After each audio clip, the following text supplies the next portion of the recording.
All right. We are live, Glenn. All right, welcome in everybody. A little Dynamo pregame show here, Houston Dynamo, Toronto FC. Everybody back to work here after the Leagues Cup, although on Sunday it'll be the Columbus Crew taking on LAFC, and I think that's pretty much those are your standard bearers. And for them to not only be successful in the league, but also in the Leagues Cup, I think says a lot about those two organizations. Not sure how many people are out there, but hopefully we can give you a little information here. Tonight's referee is Ted Uncle. The VAR referee is Kevin Terry Jr. His father was a ref in MLS. So Dynamo come into this at 10-7-7 on 37 points. It was almost 2 weeks. They've been off since that shock late loss to Toluca on penalty kicks. They're 4-2-5 at home. They got 4 out of the next 5 at home in their upcoming games here. So incredible opportunity to set yourself up for trying to get home field advantage, get into the playoffs comfortably and without angst. And I think the Dynamo are very much positioned well. So here's how they start tonight. Steve Clark, Franco Escobar, Griffin Dorsey are the 2 outside backs. Viachenko and Mikhail, the 2 center backs. Artur, who's been outstanding this year in the 6.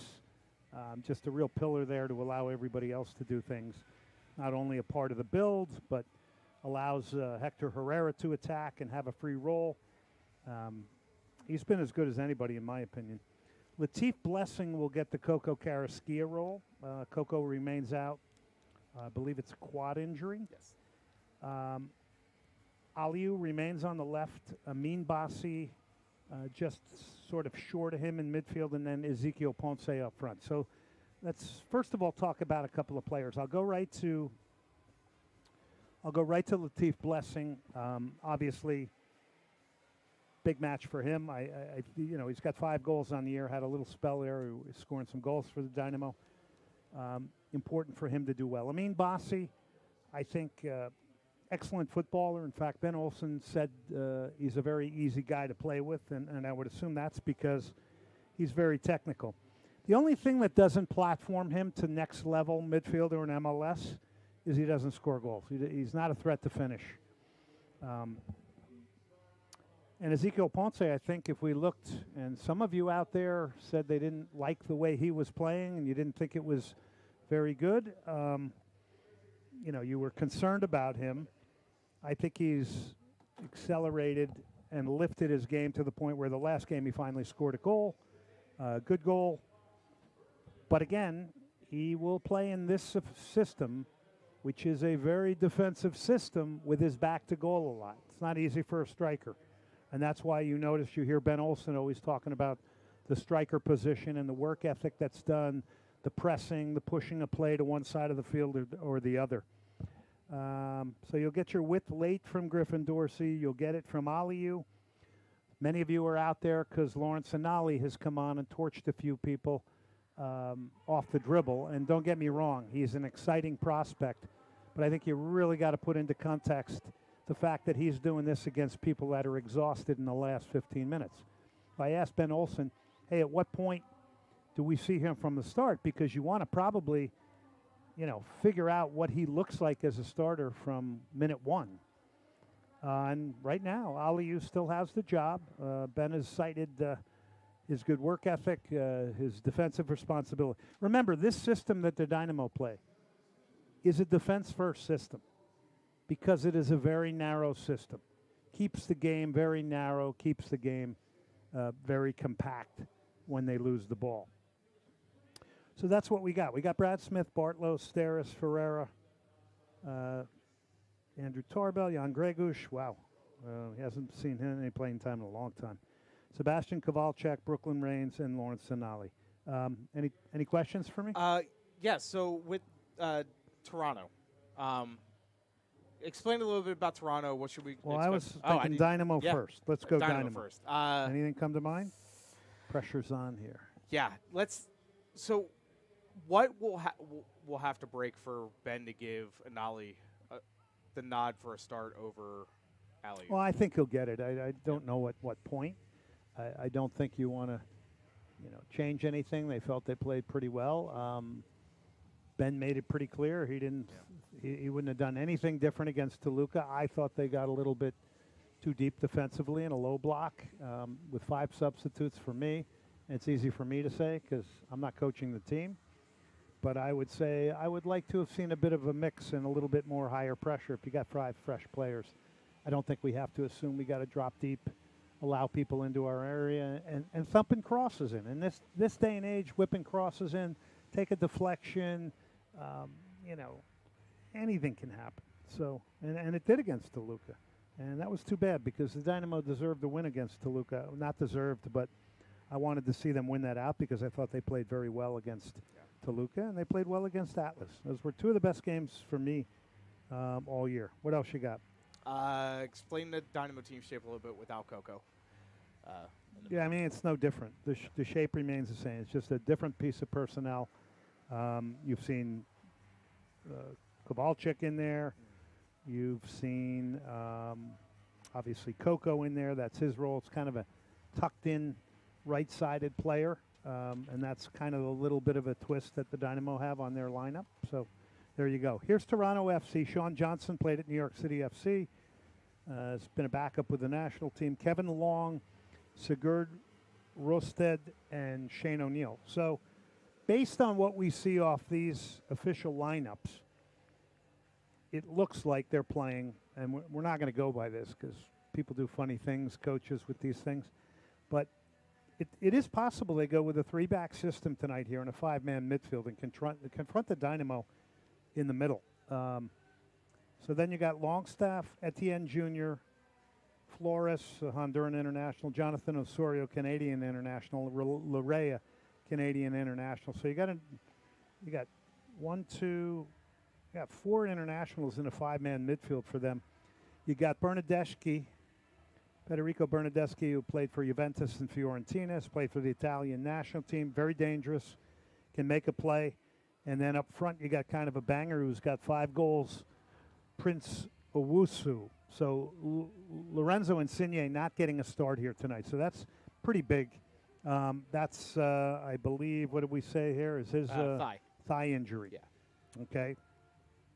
So their bench is Mabika Franklin Servania, who was up in Dallas, DeAndre Kerr, Henry Wingo, Charlie Sharp, Kosi Thompson, who's a TFC2 player, and Luke Gavrin. Coach is John Herdman, very rare. Coached the women's national team. Sat in the hotel room with him talking about the Women's World Cup. And then he took over the men's national team. He's been questioned about the whole drone incident because some of that is supposedly dated way, way back. Yeah. But John Herdman is the coach now, very, very different.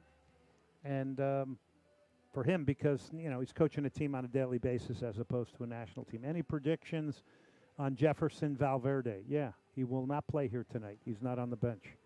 Will Ben experiment with a different lineup? No, he's not experimenting with a different lineup. We just went through them, Raphael. I think Ben's a creature of habit. I think he feels very good with where the team shape is, where the understanding is with the players, and I don't think you're going to see that type of a change. The only time you could see a change if something drastic happened. But, for those hoping for 2 wingers, it's not going to happen. For those hoping Anali and Aliyu could be on either side of the field to bring you width and pace, I don't see that happening unless maybe they're behind. At least not at the moment. Since this is the first time the Dynamo have played TFC since 2019, describe TFC a little bit. What should we expect from them tonight? Well, I think it's a team that they've had some crazy results this year, giving up 3, 4, 5 goals. I don't think they're a very good defending team. That may be the reason why they're going with a 5-man midfield, or part of it is because back 4 doesn't suit them here. Keeps them more aggressive, keeps them maybe higher up the field against the Dynamo. The Dynamo will come out trying to put these guys under. I think Federico Bernardeschi is going to be an interesting watch here tonight because this is not a comfortable place to play, and this is a guy that's got a pedigree. He's an emotional player, very talented player. Cuts in on his left foot if he's out on the right, so you got to be very, very careful of him. So there you go. Hi, David. That's my buddy David. I see David Manakasby. Hey, David, how are you, buddy? Yeah, so I think it's a very up and down team. Look, they're desperate. They're up against it. They got to win tonight. 2 wins. They in only their have last 8. 10. They only got 8 games. 2 wins in their last 10, as Justin just said. It's Surprisingly, not a good team. You know, everybody is always going to hype the opponent up.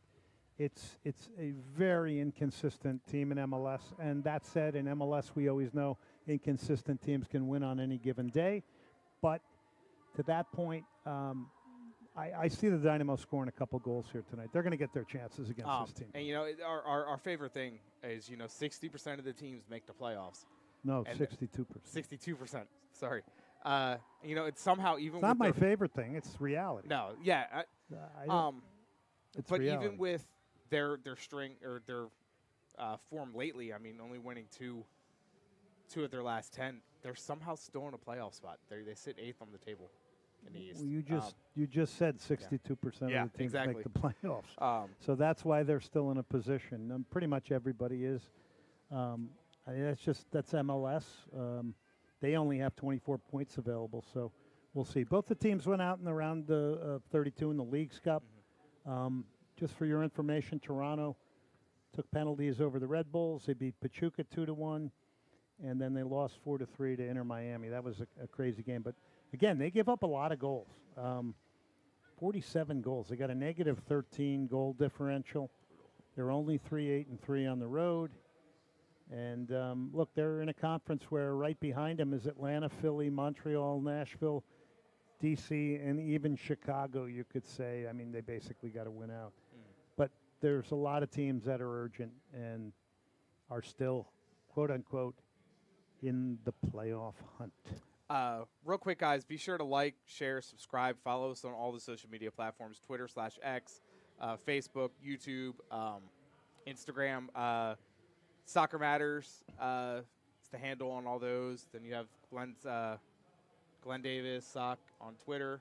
Yeah.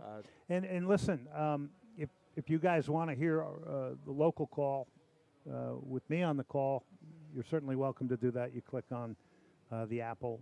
If not, you take the other call. That's fine. Hi, Raphael. Thanks from New York City. Excellent, Raphael. We got Edson I will in be up Monterey. there. I will be up there in a week. Not next week, the week after. I'm heading up east. Where's Edson? Edson's in Monterey right now. Monterey. Edson, I suggest a cabrito. I take the whole damn animal and lay it out on a table. It's phenomenal. I've had it down there. Good. Anybody else got anything before we take off here? By the way, Lionel Messi's back training. That's just some other news that's out there. Let's see what the scores are real quick. There are some scores we can give you. But we're getting right. ready for this one. I think it's going to be interesting to see how all the MLS teams now, you know, after Leagues Cup come out of this, because it is that time in Major League Soccer where things are urgent. They feel more consequence. They feel a bit more pressure, and that pressure either gets turned into positive football or negative football. So we'll see. But I'm going to stick with the Dynamo scoring a couple goals here tonight because this has not been a good defensive team at all. All right, real quick. We've got Minnesota, Seattle Sounders tied 2-2 in the 60th. We have Montreal down 1-0 at home against New England in the 35th minute. Charlotte's up 1-0 against New York Red Bulls in the 36th minute. DC United is losing at home to FC Dallas 2-1 in the 37th minute. Inter Miami with Suarez having 2 goals in the 36th minute over FC Cincinnati. NYCFC is up 2-0 over Chicago. That's your scores right now. So. All right.